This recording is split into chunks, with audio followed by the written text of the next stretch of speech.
Imagine stepping back in time to the mid-1800s. A grand building is erected, not as a palace, but as a place meant for healing, an asylum. But what unfolded within its walls was far from healing.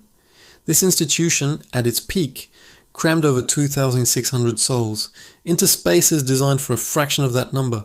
The conditions were, to put it mildly, abysmal.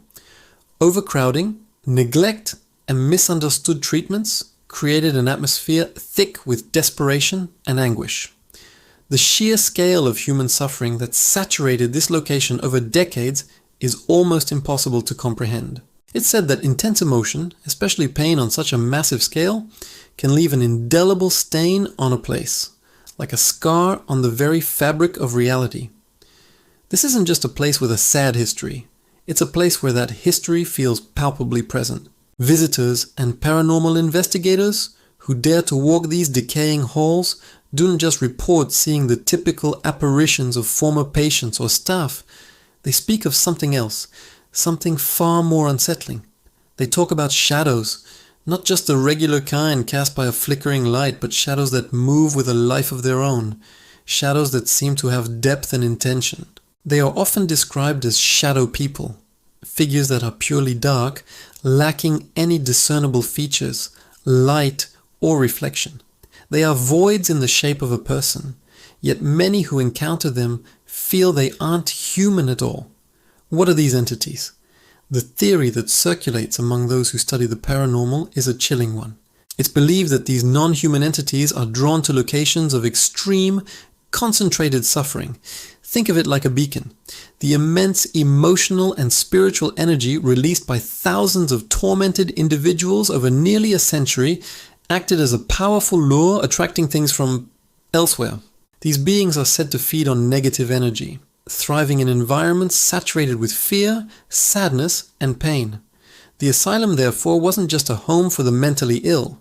It became a veritable feast for these dark, parasitic forces. They aren't the ghosts of people. They are something that came because of them. This leads to an even more terrifying hypothesis. Some investigators and sensitives who have spent time within the asylum's oppressive atmosphere have come to believe that the suffering wasn't just a beacon. It was a key.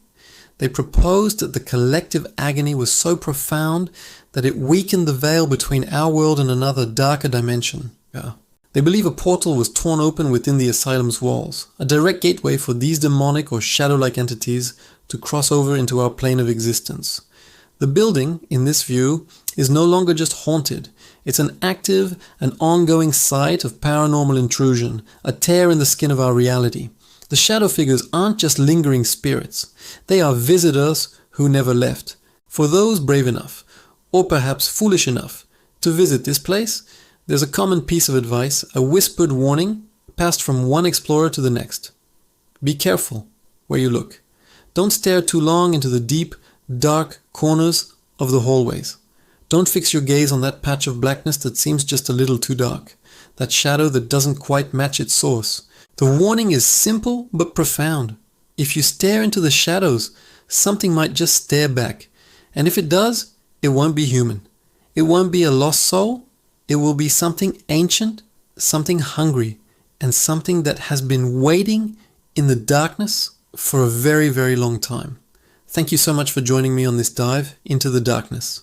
If you found this unsettling, make sure to hit that like button and subscribe for more explorations into the unknown. Stay safe and always be mindful of the shadows.